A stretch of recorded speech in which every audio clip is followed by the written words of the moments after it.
A B C একটা ব্যবসা শুরু করে, এ এবং বি এর অনুপাতের বিনিয়োগের অনুপাত হচ্ছে 3:2 এবং এ ও সি এর বিনিয়োগের অনুপাত হচ্ছে 2:1। যদি মোট লাভ 1,57,300 টাকা হয় তবে বি কত টাকা পাবে? এই কোশ্চেনটার একটা মজার বিষয় কি, রেশিওটা একটু দেখো গন্ডগোল রয়েছে, মানে একটু উল্টে পাল্টে দেওয়া আছে যে এ ইস টু বি হচ্ছে 3:2 আর এ ইস টু সি হচ্ছে 2:1। এবার তাহলে তুমি বলো মোট এই যে টাকা লাভ হয়েছে এর মধ্যে থেকে বি কত টাকা পাবে? কিভাবে করতে হয় দেখো, এ ইস টু বি আমি প্রথমে এ লিখলাম, আচ্ছা বি লিখলাম, রাইট?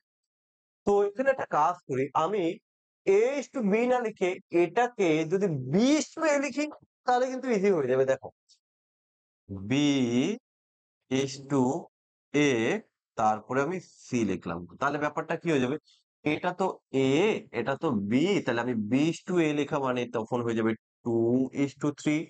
আবার এ ও সি, তাহলে এ ও সি এর অনুপাত 2:1, তাহলে আমি এখানে লিখলাম 2:1। এই তো জাস্ট এইটুকুর জন্য যে তোমরা এটা ধরতে পারো কিনা এই জন্য কোশ্চেনটাকে দেওয়া। এটা ফাঁকা, এটা ফাঁকা, তাহলে যেটা ফাঁকা থাকে সেখানে কি করতে হয়, তার ঠিক আগের ঘর বসিয়ে দিতে হয়। এইভাবে বসিয়ে দেবে তোমরাও, বসিয়ে কি করবে, গুণ করতে হবে। তাহলে কত হবে, 2 দুগুণে 4 হবে, 3 দুগুণে 6 হবে, আচ্ছা 3 হবে। তাহলে আমি কিন্তু এখানে টোটালটা রেশিও বের করে নিলাম। এবার কি করবে তুমি, এই টোটালটাকে যোগ করো, যোগ করলে কত হবে, 6 আর 4 10, আর 3 হচ্ছে 13, এইভাবে লিখে নাও তুমি 13। এই যে 13 যখন লিখলে, এই 13 ইকুয়াল টু হচ্ছে 1,57,300।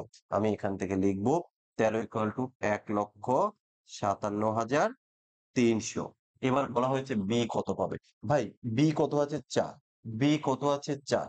তাহলে বি 4-এর গুণিতক হবে, এটা কনফার্ম। তাহলে এখানে কত গুণ করেছি, 13, একটু দেখে নেব।